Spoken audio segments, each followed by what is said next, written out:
E hoje, não sei se podemos cobrir toda essa parte aqui, mas se não, podemos dividir em duas partes.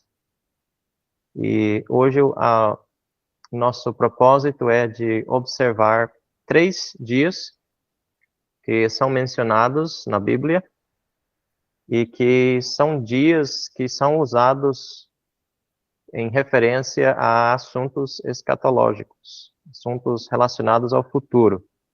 Isso é o dia de Cristo, o dia do Senhor e o dia de Deus. Também nós temos nas Escrituras um dia chamado dia da salvação, né, como Paulo menciona em 2 Coríntios capítulo 6, mas nós não vamos estar estudando o dia da salvação, também é chamado o dia da graça, ou a dispensação da graça de Deus, né, Efésios capítulo 3, e esse dia aparece à esquerda aqui no desenho, dia da graça, como o dia de hoje, né, o dia em que nós estamos vivendo hoje. É a época da igreja, a época em que a salvação de Deus está sendo estendida a todos os homens por graça. Mas nós não vamos estudar esse dia da graça hoje. Nós vamos estudar a parte futura, né, relacionada ao assunto de escatologia, o dia de Cristo, o dia do Senhor e o dia de Deus. Então, quando nós estamos lendo as nossas Bíblias, é importante distinguir esses dias, porque eles se referem a eventos diferentes. Então, não vamos misturar esses dias como sendo a mesma coisa, vamos estar vendo como eles têm, ou envolvem, né, eventos diferentes.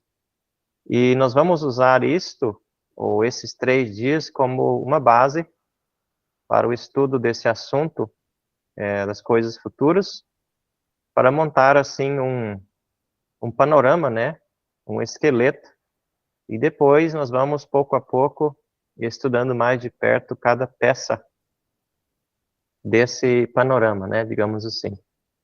Então, hoje nosso foco é entender melhor o significado desses 3 dias, o dia de Cristo, o dia do Senhor e o dia de Deus. Talvez não vamos conseguir finalizar, mas podemos pensar sobre o dia de Cristo e talvez uma parte do dia do Senhor. Antes de fazer as leituras, eu vou explicar um pouquinho o desenho. Os irmãos estão percebendo que eu coloquei em azul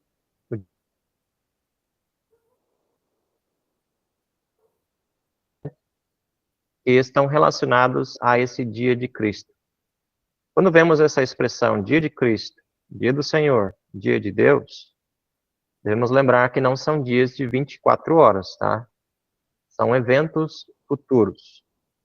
Eventos futuros, ou seja, são dias relacionados a grupos de pessoas com determinados eventos relacionados a esses grupos. Relacionados a salvos e relacionados a não salvos. Então, eu coloquei em cores diferentes aqui no nosso gráfico para facilitar a nossa visualização. O dia de Cristo, em azul, envolve o tribunal de Cristo, primeiro o arrebatamento e depois o tribunal de Cristo, colocando na ordem cronológica, tá? O arrebatamento da igreja e o tribunal de Cristo. O dia do Senhor, nós vamos ver nas Escrituras que ele faz referência ao período da tribulação aqui na terra, enquanto que o dia de Cristo se refere às bênçãos para os salvos, né, nos céus, a partir do arrebatamento da igreja. O dia do Senhor se refere a juízo aqui na terra. Então, esses gráficos todos que estão em laranja. Então, vemos a primeira parte aqui do dia do Senhor, a tribulação, a grande tribulação. E corresponde justamente à última semana, né, que nós temos estudado, das 70 semanas de Daniel, os 7 anos proféticos, né, anos de 360 dias, da última semana das 70 semanas de Daniel. Depois vem a segunda vinda de Cristo, é uma setinha descendo, né, Cristo vindo para a Terra, e essas fotos aí, elas são correspondentes de uma forma gráfica, né, para a gente poder visualizar. E abaixo temos a Batalha de Armagedon, o juízo dos vivos, e daí na sequência o milênio, o período de 1000 anos, que também faz parte desse dia do Senhor. E no fim do milênio, temos o grande trono branco, que é o juízo dos incrédulos, né? E a terra sendo desfeita, a destruição final desta criação, desses céus e dessa terra. E depois temos em amarelo, representando o dia de Deus, que é a mesma coisa que a eternidade, nova terra, novos céus, o estado eterno, tá? Então nós vamos estar vendo isso agora, a partir de agora nas Escrituras, esses 3 dias. Vamos fazer uma leitura de introdução, primeiramente em Filipenses capítulo 1 e versículo 6. Filipenses capítulo 1 e versículo 6.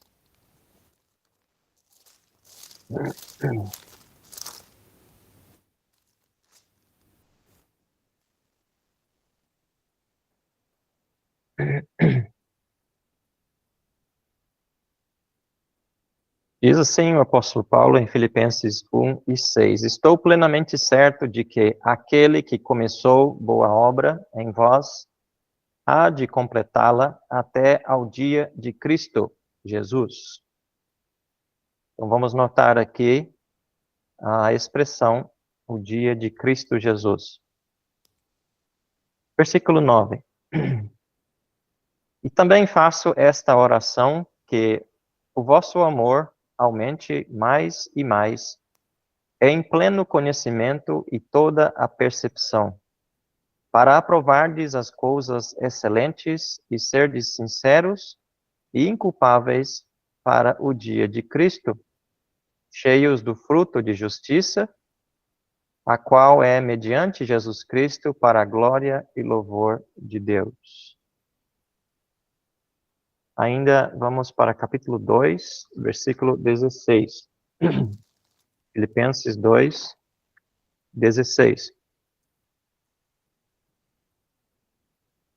Preservando a palavra da vida, para que no dia de Cristo eu me glorie de que não corri em vão, nem me esforcei inutilmente. Mais uma vez, temos a expressão o dia de Cristo aqui. Nós não vamos ler todos agora, só para a introdução. Vamos para a segunda carta de Pedro, capítulo 3. Segunda carta de Pedro, capítulo 3.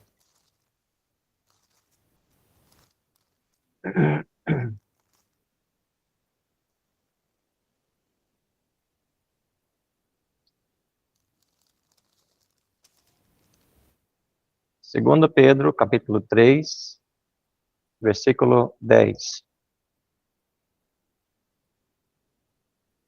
Virá, entretanto, como ladrão o dia do Senhor, no qual os céus passarão com estrepitoso estrondo, e os elementos se desfarão abrasados.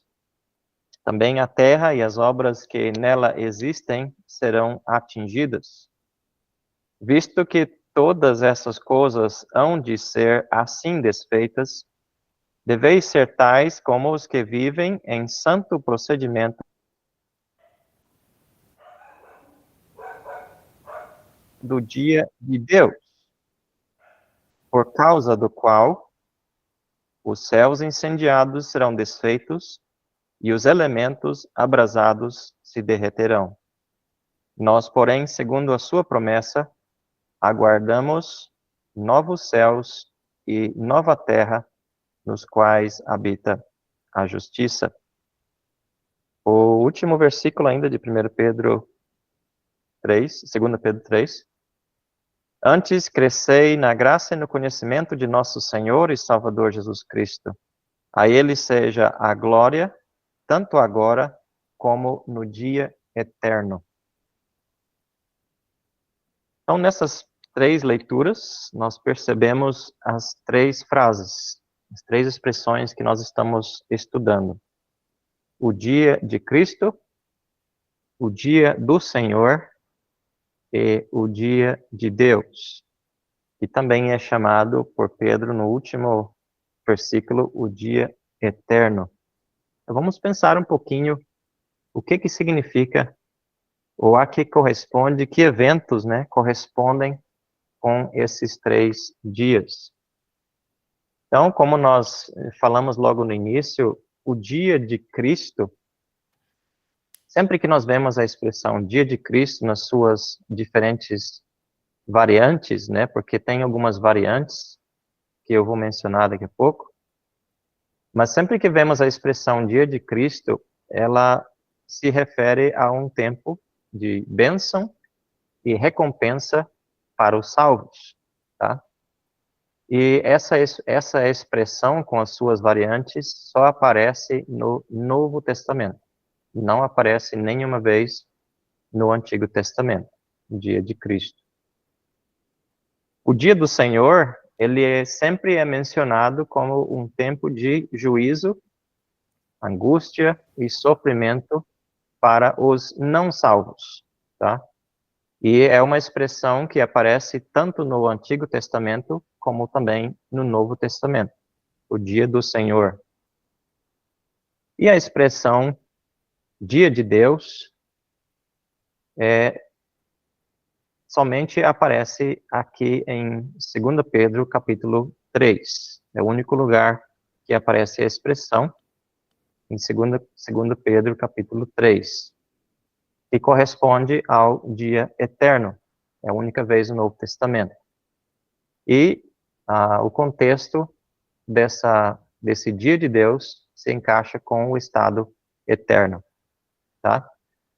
Então, o dia de Cristo, ele aparece em suas diferentes variantes no Novo Testamento pelo menos 11 vezes. Nós só lemos Filipenses, capítulo 1, versos 6, 9 e capítulo 2, 16. Mas existem ainda pelo menos outras 9 ocorrências no Novo Testamento em suas diferentes formas. Por que aparecem em formas diferentes também? Vai aparecer, você vai descobrir que existe no Novo Testamento 3 vezes a expressão o dia de Cristo, somente assim. Vai aparecer também uma vez escrito o dia de nosso Senhor Jesus Cristo, mas se refere também ao dia de Cristo. Também aparece uma vez o dia de Jesus nosso Senhor, tá? Mas se refere ao mesmo dia de Cristo. Uma vez também aparece o dia do Senhor Jesus, mas se refere aos mesmos eventos do dia de Cristo. Outra vez aparece o dia de Cristo Jesus. E 4 vezes aparece simplesmente a expressão o dia.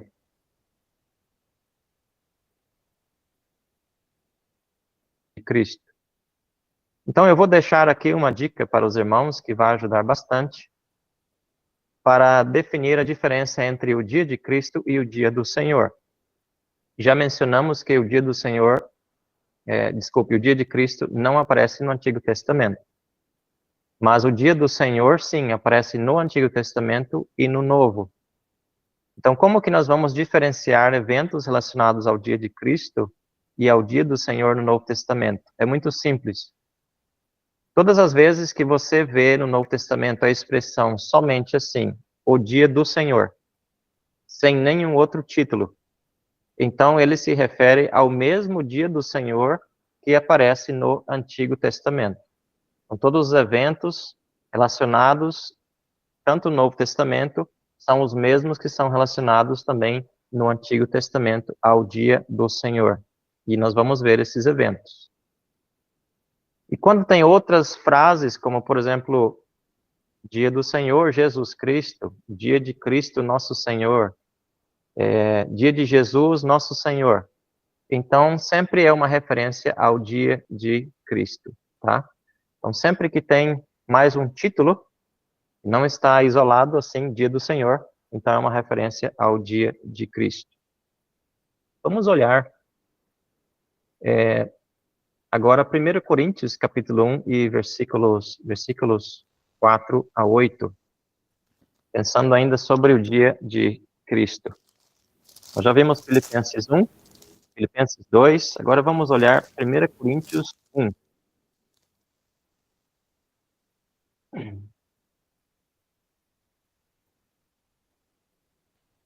Vamos observar eventos que são relacionados a esse dia. 1 Coríntios, capítulo 1 e versículo 4.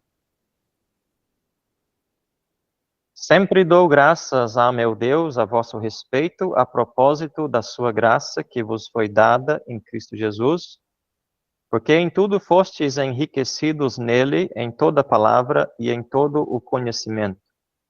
Assim como o testemunho de Cristo tem sido confirmado em vós, de maneira que não vos falte nenhum dom, aguardando vós a revelação de nosso Senhor Jesus Cristo, o qual também vos confirmará até ao fim, para serdes irrepreensíveis no dia de nosso Senhor Jesus Cristo.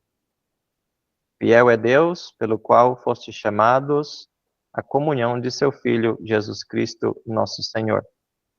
Então, tendo dado aquela dica, né? A que dia se refere essa expressão aqui? O dia de nosso Senhor Jesus Cristo. É o dia do Senhor ou é o dia de Cristo? É o dia de Cristo, porque aparece o dia de nosso Senhor Jesus Cristo. Não aparece somente o dia do Senhor. Então, não é referência aqui, e o contexto está mostrando, não é uma referência de acontecimentos para os incrédulos, mas é relacionado a eventos para a igreja, né? E qual que é o evento que está em destaque aqui, relacionado a esse título? Versículo 8. Desculpe, fim do versículo 7. Aguardando vós a revelação de nosso Senhor Jesus Cristo. Então, o contexto aqui, esta revelação aqui, é a vinda de Cristo para buscar os seus, para buscar a igreja. Versículo 8, o qual também vos confirmará até o fim, para serdes irrepreensíveis no dia de nosso Senhor Jesus Cristo. Então, veja que no fim do versículo 7, existe uma expressão relacionada ao arrebatamento da igreja, e no versículo 8, existe uma expressão relacionada ao tribunal de Cristo, a recompensa dos salvos, para serdes irrepreensíveis no dia do nosso Senhor Jesus Cristo. Tá? Então vamos agora para a segunda carta aos Coríntios, 2 Coríntios, capítulo 1, também, e versículo 13. 2 Coríntios 1 e 13. Porque nenhuma outra coisa vos escrevemos, além das que ledes e bem compreendeis, e espero que o compreendereis de todo,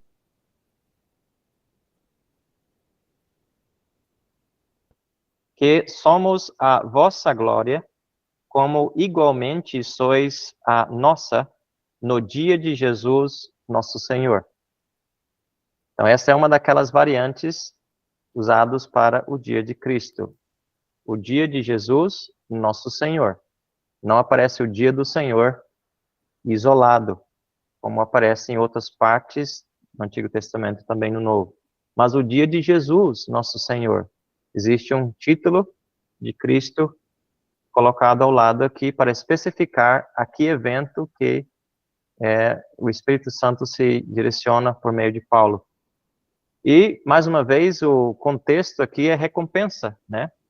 Veja que ele está pensando no tribunal de Cristo aqui, quando ele diz que somos a vossa glória. Isso é recompensa. Como igualmente sois a nossa, no dia de Jesus, nosso Senhor. Então, ele está pensando na recompensa recíproca, né?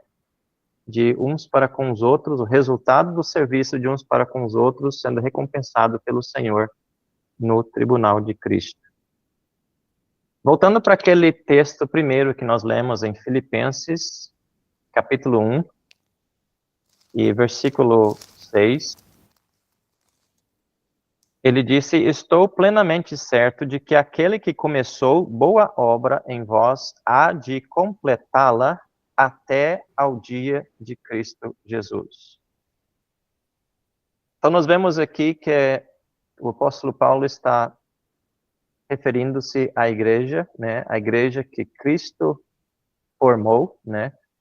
No caso aqui, dentro do contexto, é a igreja local em Filipos, mas também se aplica à igreja no aspecto universal, né? Ou no aspecto dispensacional, porque Cristo falou em Mateus capítulo 16, eu edificarei a minha igreja.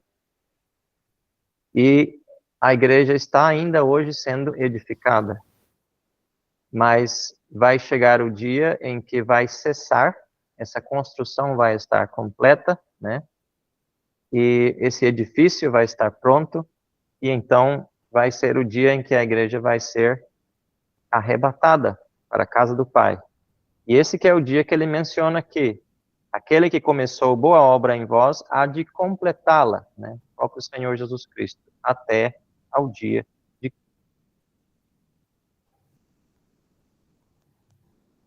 principalmente o arrebatamento, aqui nesse versículo 6 de Filipenses 1. Também o versículo 9 e 10. E também faço esta oração para que o vosso amor aumente mais e mais em pleno conhecimento e toda percepção, para aprovardes as coisas excelentes e serdes sinceros e inculpáveis para o dia de Cristo, cheios do fruto de justiça, o qual é mediante Jesus Cristo para a glória e louvor de Deus. Então, se no versículo 6 é mencionado implicitamente o arrebatamento, no versículo 10 é mencionado também o tribunal de Cristo, sinceros e inculpáveis nesse dia, dia da recompensa. Também no capítulo 2 que lemos, no versículo 16, capítulo 2, versículo 16, vamos pegar o 15 também. Para que vos torneis irrepreensíveis e sinceros, filhos de Deus, inculpáveis, no meio de uma geração pervertida e corrupta, na qual resplandeceis como luzeiros no mundo, preservando a palavra da vida, para que no dia de Cristo eu me glorie de que não corri em vão, nem me esforcei inutilmente. Então, mais uma vez, o contexto aqui é o tribunal de Cristo. Aqui naquele dia, o apóstolo Paulo diz, eu me glorio de que não corri em vão. Então, tudo está relacionado à recompensa dos salvos. Então, nós podemos deduzir claramente, através dessas leituras, né, e tem as outras passagens que também falamos, né, que não vamos ler por causa do tempo, mas todas elas encaixam perfeitamente no contexto de dois eventos que são diretamente relacionados unicamente e exclusivamente para a igreja. Então, é seguro nós dizermos que o dia de Cristo está relacionado somente à igreja de Cristo.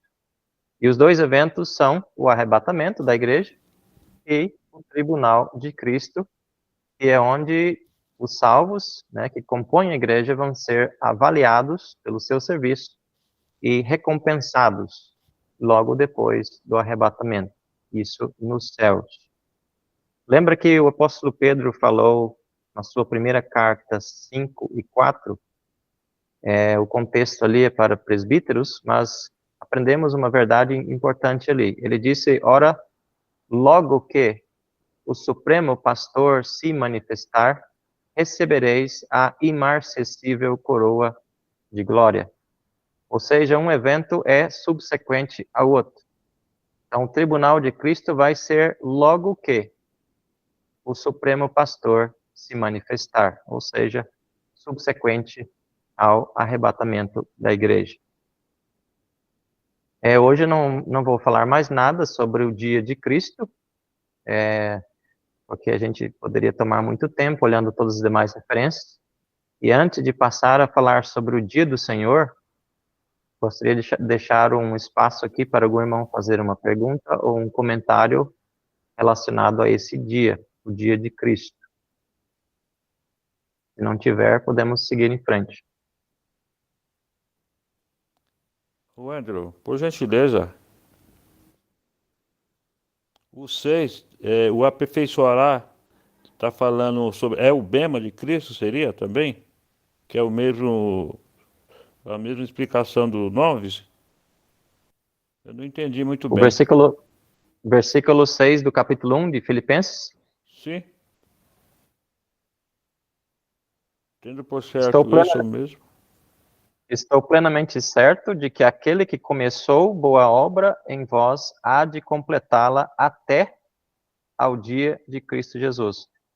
Ele está falando sobre uma obra terminando quando vem o dia de Cristo, ou seja, termina no arrebatamento da igreja.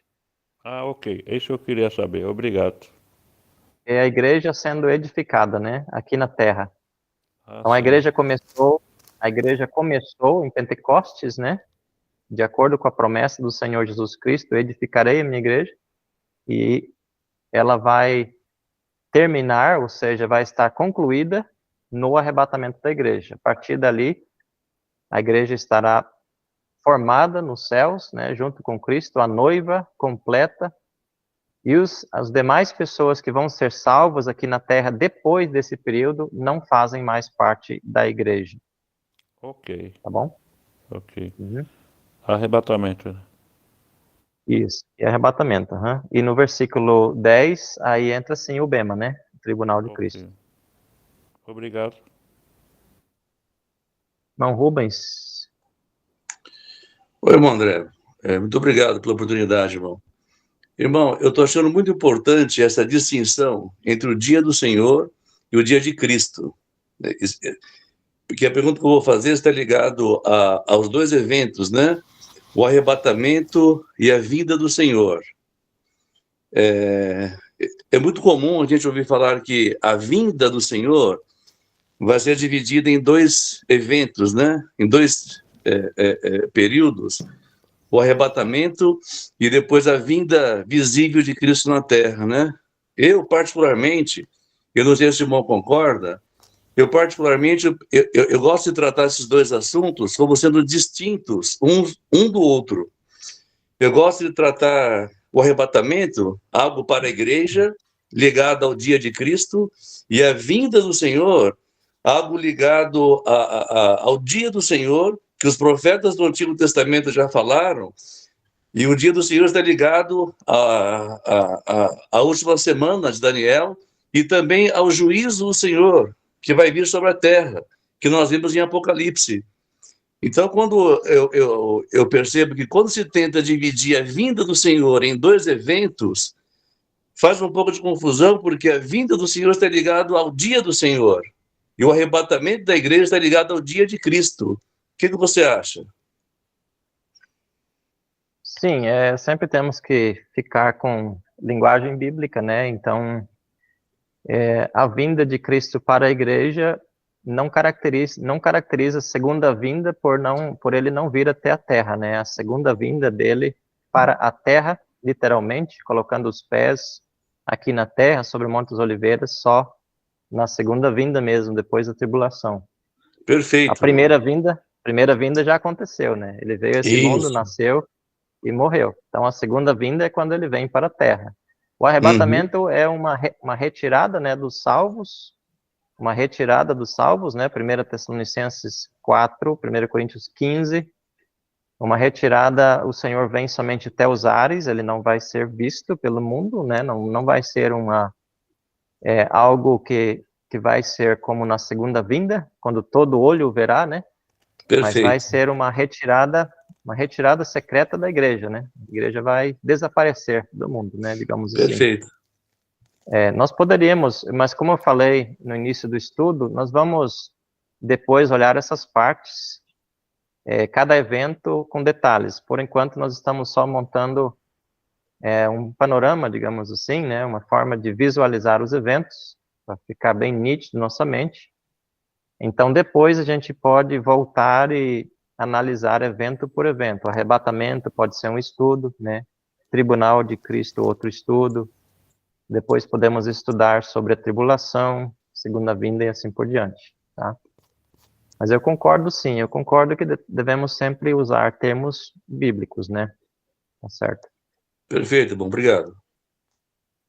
Se algum irmão não tem mais algum comentário a respeito especificamente do dia de Cristo, podemos passar para o dia do Senhor, então?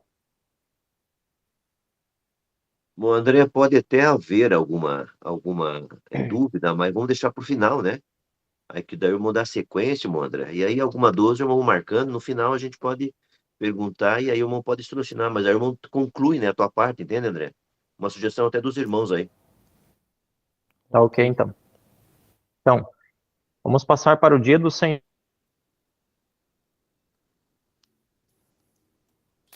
Pelo menos 20 vezes nas Escrituras, e, como dissemos, ele aparece tanto no Antigo Testamento como no Novo Testamento. No Novo Testamento, desculpe, eu falei 20 vezes só no Velho Testamento, tá, irmãos? Aparece também pelo menos 5 vezes no Novo Testamento. Então, um total de mais ou menos 25 vezes nas Escrituras. Geralmente, esse dia do Senhor, ele é mencionado como sendo o dia da manifestação de Cristo na sua segunda vinda para a terra, para julgar, né, e destruir os seus inimigos. É aquela expressão usada por Paulo, por exemplo, em 2 Tessalonicenses capítulo 2, quando ele diz que ele vem tomando vingança contra os que não conhecem a Deus e contra os que não obedecem o evangelho de nosso Senhor Jesus Cristo. Então, sempre que nós vemos o dia do Senhor, ele está ligado com juízo aqui na terra. Então, nós vamos observar aqui alguns eventos, e coloquei aqui no gráfico alguns eventos em laranja, né, que são relacionados a esse dia do Senhor. E nós vamos conferir nas Escrituras esses eventos. Primeiramente, a tribulação, seguindo a ordem cronológica depois do arrebatamento. Só um detalhe, irmãos, nós ouvimos muitas vezes em ensinos, em pregações, dizer assim, que a tribulação vai começar depois do arrebatamento, ou o arrebatamento marca o início da tribulação. Só um pequeno detalhe. É verdade que a tribulação vai começar depois do arrebatamento. Isso tem bastante base nas Escrituras. Porém, nós não sabemos se a tribulação vai começar imediatamente após o arrebatamento. Pode ter, sim, um espaço de tempo aí depois do arrebatamento e o reinício, né, da última semana de Daniel. O que vai realmente marcar o início do período de tribulação é a firme aliança do anticristo com os judeus. Isso marca, então, a contagem, né, a continuação da contagem da última semana de Daniel. Só um pequeno detalhe. Mas, para efeito de estudo, nós usamos assim dizer, depois do arrebatamento da igreja, então começa a tribulação aqui na terra. Enquanto a igreja está nos céus, ela vai passar pelo tribunal de Cristo, eventos nos céus, né? Aqui acontecem coisas na terra, que são relacionadas ao dia do Senhor. Então, vamos ver referências sobre isso. Depois, podemos mencionar a Batalha de Armagedon, aqui na terra, né? E quando os inimigos de Israel estarão acampados contra Israel, e então o Senhor Jesus Cristo vai aparecer, a sua segunda vinda. Outro evento bastante relacionado a essa expressão dia do Senhor, e ele vai livrar a nação de Israel dos seus inimigos na sua vinda. Outro evento que também aparece relacionado a isto, né, ao dia do Senhor, é o milênio, o período de 1000 anos do reinado de Cristo aqui na Terra, está dentro desse dia do Senhor, né? E também outros dois eventos importantes, o juízo do grande trono branco, quando todos os não salvos vão ser julgados por suas obras no fim do milênio, e nesse mesmo dia também a destruição final dos céus e da terra, desses céus e dessa terra que agora existe. Então, vamos agora para a Bíblia, vamos conferir algumas referências relacionadas a isso. Primeiro, vamos para o Antigo Testamento. Vamos olhar algumas partes do Dia do Senhor. Não vamos olhar todas também, como não fizemos com respeito ao Dia de Cristo. Também não vamos olhar todas as referências do Dia do Senhor, mas vamos escolher algumas que têm mais detalhes. Vamos olhar Isaías capítulo 13. Isaías capítulo 13.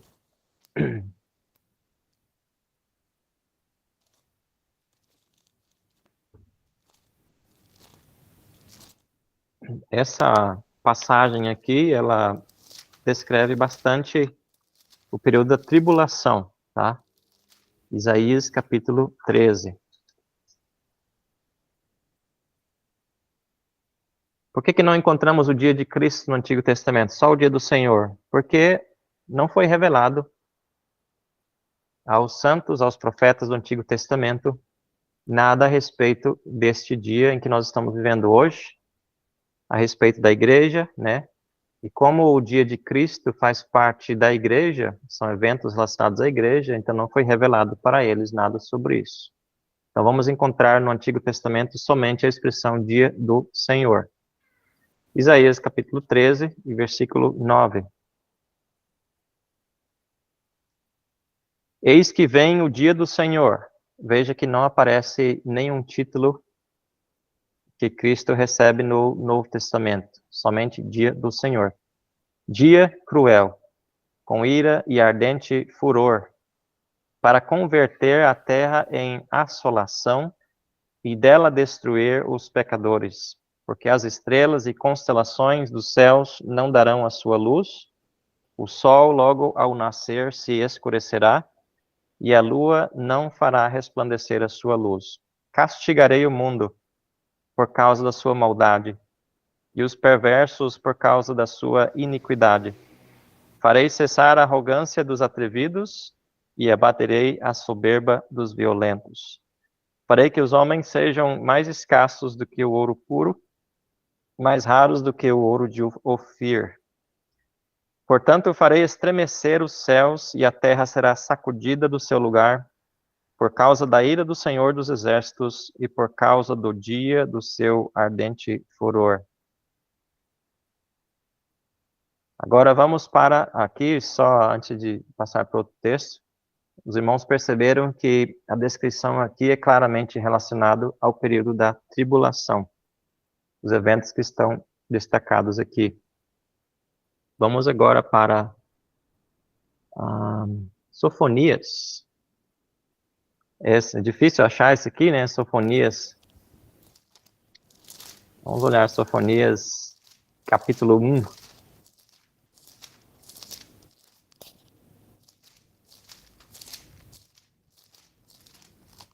Eu estou escolhendo aqueles que detalham a tribulação primeiro, tá? Sofonias, capítulo 1.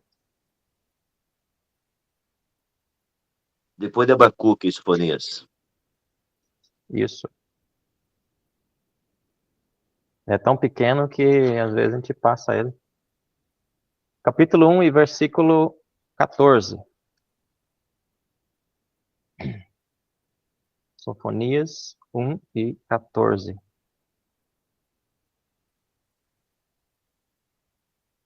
Está perto o grande dia do Senhor. Está perto e muito se apressa. Atenção, o dia do Senhor é amargo e nele clama até o homem poderoso.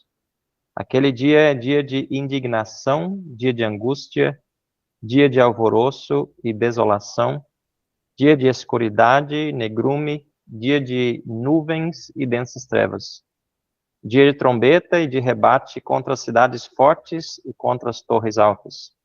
Trarei angústia sobre os homens, e eles andarão como cegos, porque pecaram contra o Senhor, e o sangue dele se derramará como pó, e a sua carne será atirada como esterco.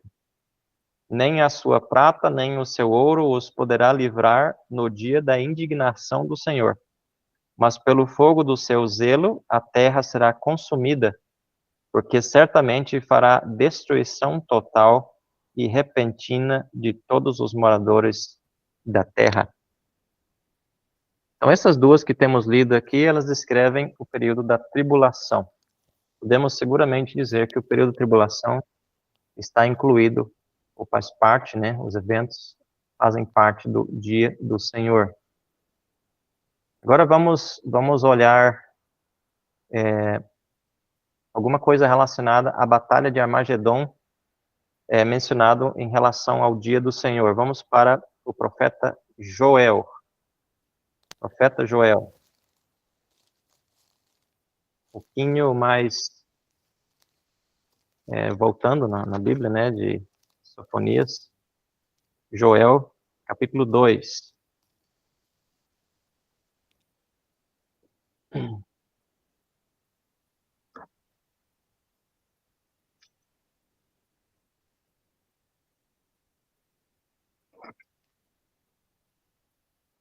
Joel vem antes de Amós e depois de Oséias.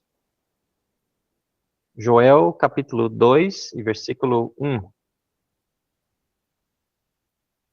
Agora nós vamos ver uma descrição a respeito do dia do Senhor relacionado à batalha de Armagedon. Também, na permissão do Senhor, nós vamos poder estudar com mais detalhes a respeito desse evento. Joel, capítulo 2, versículo 1. Tocai a trombeta em Sião e dai voz de rebate no meu santo monte. Perturbem-se todos os moradores da terra, porque o dia do Senhor vem, já está próximo. Dia de escuridade, densas trevas, dia de nuvens e negridão. Como a alva por sobre os montes, assim se difunde um povo grande e poderoso, qual desde o tempo antigo nunca houve, nem depois dele haverá pelos anos adiante, de geração em geração. À frente dele vai fogo devorador, atrás chama que abrasa. Diante dele a terra é como um jardim do Éden, mas atrás dele um deserto assolado. Nada lhe escapa. A sua aparência é como a de cavalos, e como cavaleiros assim correm. Estrondeando como carros vêm, saltando pelos cumes dos montes, crepitando como chamas de fogo, que devoram um restolho, como um povo poderoso, posto em ordem de combate. Diante deles tremem os povos, todos os rostos empalidecem. Correm como valentes, como homens de guerra, sobem muros, e cada um vai no seu caminho e não se desvia da sua fileira. Não empurram uns aos outros, cada um segue o seu rumo. Arremetem contra lanças e não se detêm no seu caminho. Assaltam a cidade, correm pelos muros, sobem as casas pelas janelas, entram como ladrão. Diante deles treme a terra e os céus se abalam, o sol e a lua se escurecem, e as estrelas retiram o seu resplendor.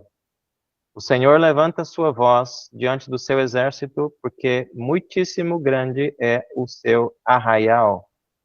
Porque é poderoso quem executa as suas ordens. Sim, grande é o dia do Senhor, e muito terrível, quem o poderá suportar? Ainda, versículo 31. O sol se converterá em trevas e a lua em sangue, antes que venha o grande e terrível dia do Senhor. E acontecerá que todo aquele que invocar o nome do Senhor será salvo, porque no Monte Sião e em Jerusalém estarão os que forem salvos, assim como o Senhor prometeu, e entre os sobreviventes, aqueles que o Senhor chamar. Capítulo 3, versículo 1. Eis que naqueles dias e naquele tempo em que mudarei a sorte de Judá e Jerusalém, aqui está, versículo 2, congregarei todas as nações e as farei descer ao vale de Josafá. e ali entrarei em juízo contra elas por causa do meu povo e da minha herança Israel, a quem elas espalharam por entre os povos, repartindo a minha terra entre si. Ainda, versículo 9. Proclamai isto entre as nações, apregoai guerra santa. Suscitai os valentes, cheguem-se, subam todos os homens de guerra. Forjai espadas das vossas relhas de arado e lanças das vossas podadeiras. Diga o fraco, eu sou forte. Apressai-vos e vinde todos os povos em redor, e congregai-vos para ali. Ó Senhor, faze descer os teus valentes. Levantem-se as nações e sigam para o vale de Josafá, porque ali me assentarei para julgar todas as nações em redor. Lançai a foice, porque está madura a seara. Vinde, pisai, porque o lagar está cheio. Os seus compartimentos transbordam, porquanto a sua malícia é grande. Multidões, multidões no vale da decisão, porque o dia do Senhor está perto, no vale da decisão. O sol e a lua se escurecem, e as estrelas retiram o seu resplendor. O Senhor brama de Sião, e se fará ouvir de Jerusalém, e os céus e a terra tremerão. Mas o Senhor será o refúgio do seu povo, e a fortaleza dos filhos de Israel. Sabereis assim que eu sou o Senhor vosso Deus, que habito em Sião, meu santo monte, e Jerusalém será santa, estranhos não passarão mais por ela. Então aqui temos uma descrição do que segue, né? Depois que o Senhor Jesus Cristo vai vir para a terra e vai livrar Israel nessa batalha de Armagedon, então ele vai reinar aqui no seu santo monte em Jerusalém e começa o reino milenar de Cristo aqui na terra. Então aqui está uma referência ao milênio incluído nesse dia do Senhor. Também nós podemos lembrar ainda Jeremias 46, só o versículo 10, Jeremias 46, versículo 10. Ali fala também sobre a batalha de Armagedon na segunda vinda de Cristo. Jeremias 46, verso 10.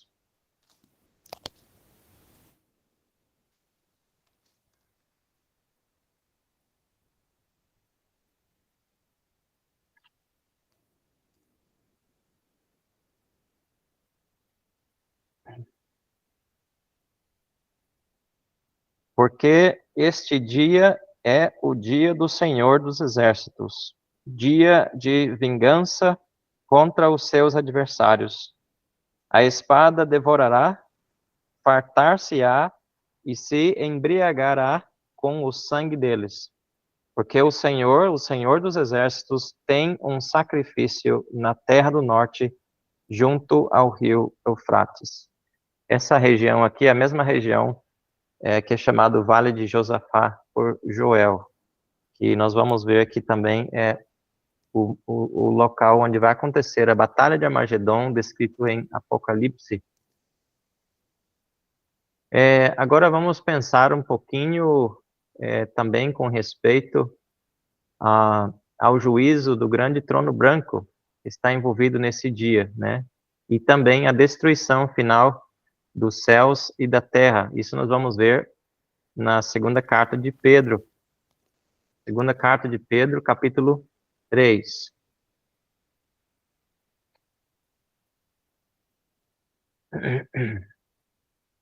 Segunda carta de Pedro, capítulo 3, versículo 7.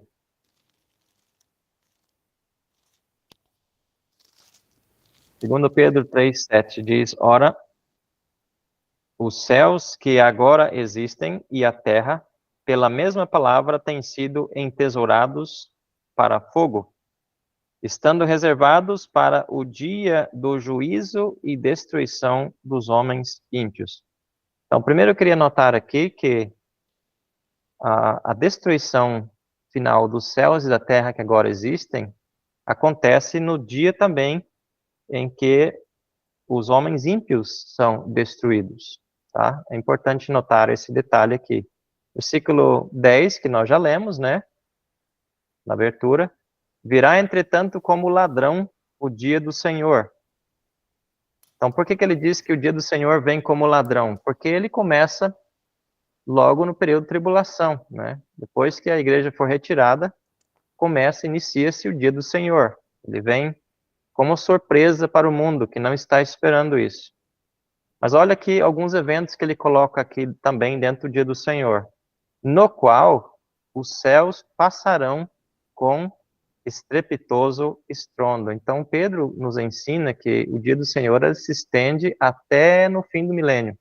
Começa na tribulação, se estende até o fim do milênio, quando esses céus, essa terra vão ser desfeitos, no qual os céus passarão com estrepitoso estrondo e os elementos se desfarão abrasados. Também a terra e as obras que nela existem serão atingidas. Tá? Ainda em terminar sobre o dia do Senhor, vamos olhar uma referência, pelo menos, ou duas, né? 1 Tessalonicenses, capítulo 5, agora no Novo Testamento, dia do Senhor, Novo Testamento, na carta aos Tessalonicenses. Na primeira carta, primeiro, 1 Tessalonicenses, e capítulo 5, e versículo 1.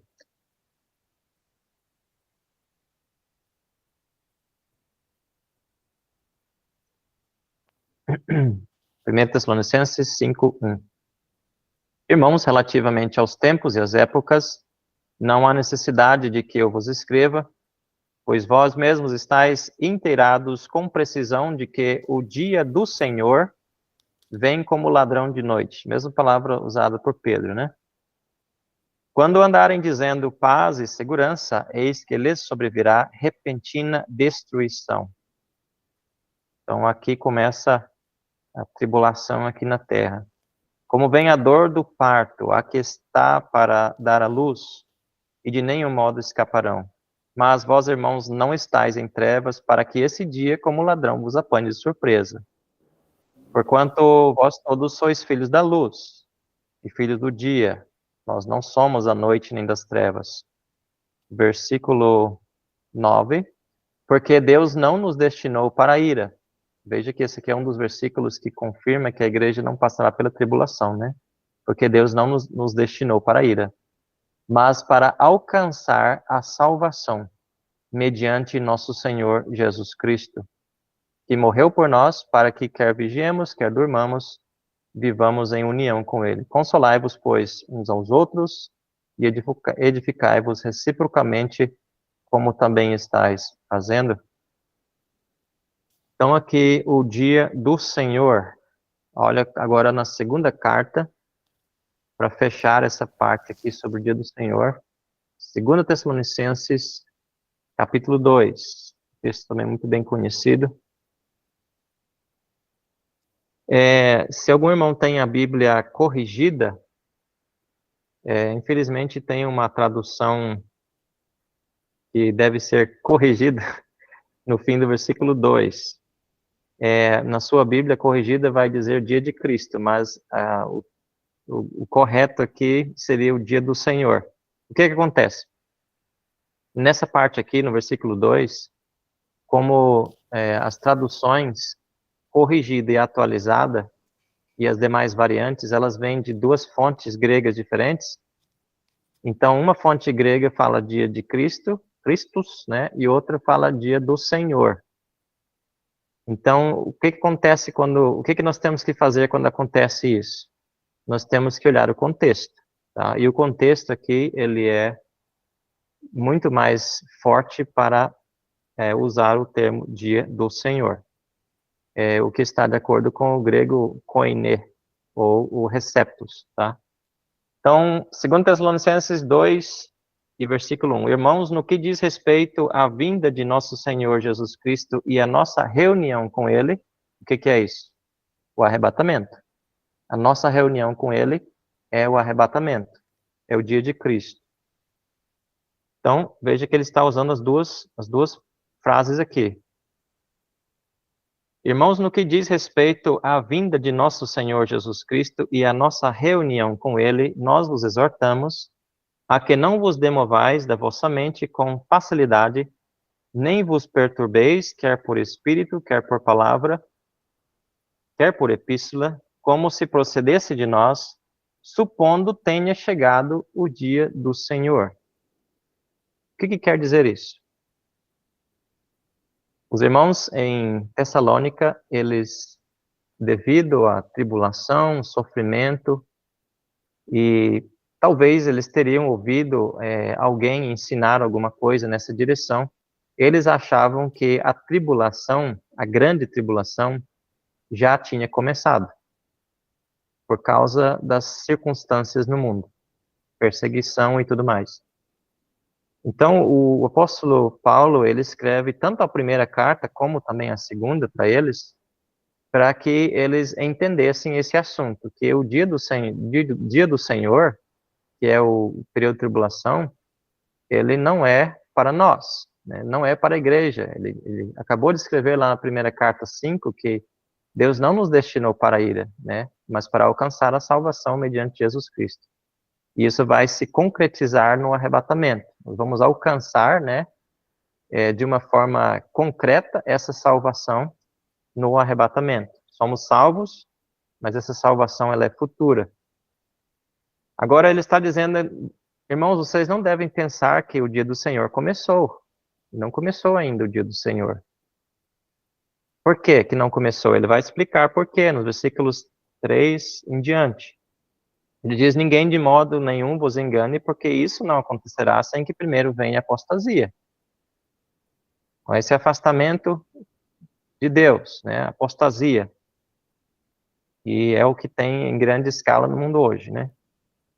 E número 2, né, ainda no fim do versículo 3, número 2, seja revelado o homem da iniquidade, o filho da perdição.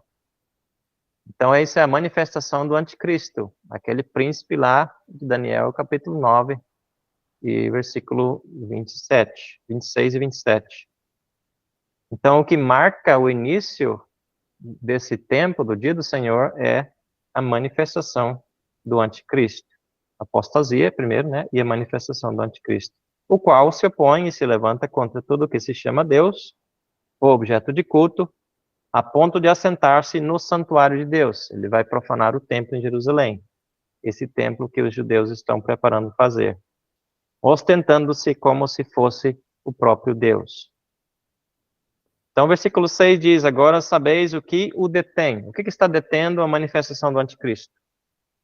Para que ele seja revelado somente em ocasião própria.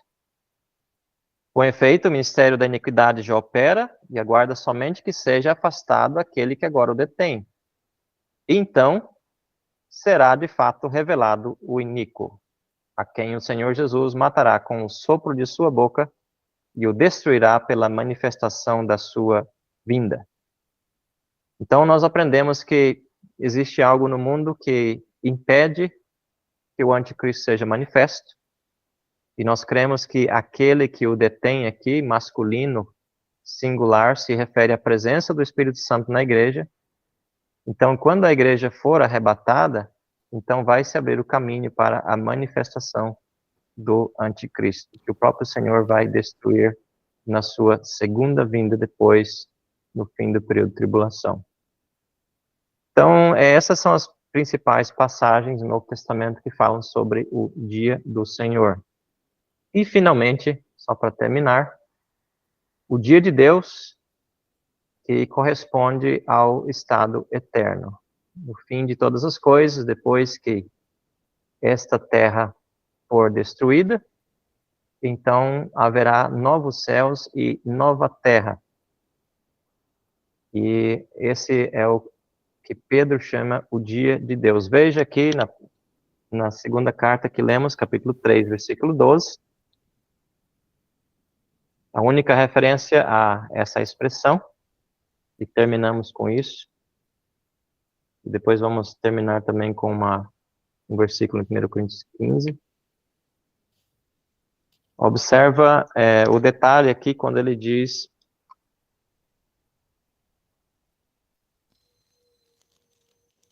nós lemos o versículo 10, né? 2 Pedro 3, virá, entretanto, como ladrão o dia do Senhor, no qual os céus passarão com estrepitoso estrondo, os elementos se desfarão abrasados, também a terra e as obras que nela existem serão atingidas. E daí ele diz, visto que todas essas coisas hão de ser assim desfeitas, verso 11, deveis ser tais como os que vivem em santo procedimento e piedade, esperando e apressando a vinda do dia de Deus. Então é um dia que vem depois, né? Por causa do qual os céus incendiados serão desfeitos e os elementos abrasados se derreterão. Veja que o dia de Deus ele vem depois da destruição desses céus e dessa terra. Por causa do qual, né? Por causa do qual os céus incendiados serão desfeitos. E então ele se concretiza no versículo 13 com os novos céus e nova terra nos quais habita a justiça.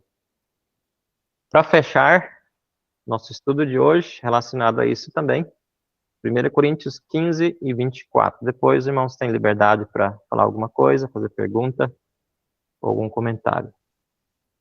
E deu para terminar. 1 Coríntios 15, 24. É um pouco corrido, mas dá para terminar.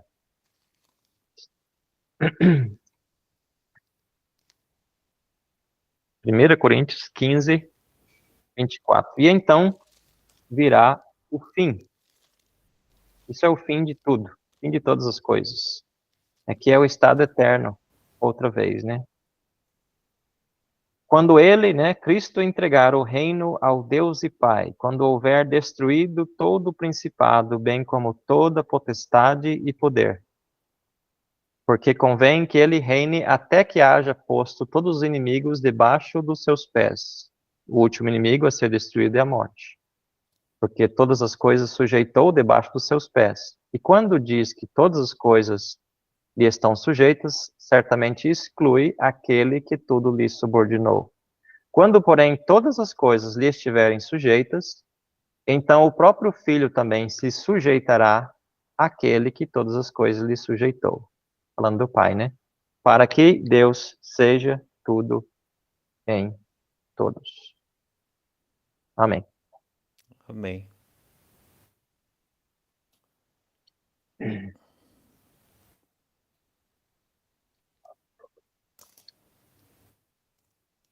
Então, se algum irmão tem algum comentário, alguma pergunta, tenha liberdade. Já finalizou, irmão Andrew? Já.